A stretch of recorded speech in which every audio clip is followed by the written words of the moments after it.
Untuk menyukseskan program vaksinasi pada anak, Pangkalan Udara Samratulangi Manado sasar sejumlah sekolah di Kota Manado. Pangkalan Udara Samratulangi Manado menyasar sejumlah sekolah dasar di Kota Manado untuk menyukseskan program vaksinasi massal kepada anak.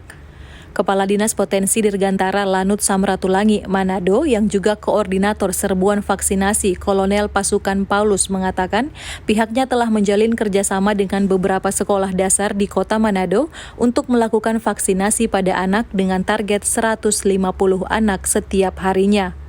Sehingga ini adalah sudah program pemerintah, program komando atas, sehingga saat ini kita laksanakan, kita datangi beberapa sekolah yang memang menjadi target vaksinasi di sini, khususnya untuk saat ini adalah vaksinasi anak.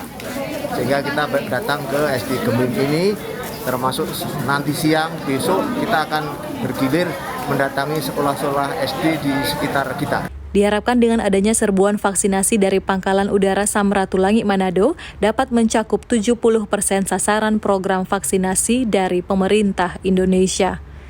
Eka Putra melaporkan untuk Kawanwa TV.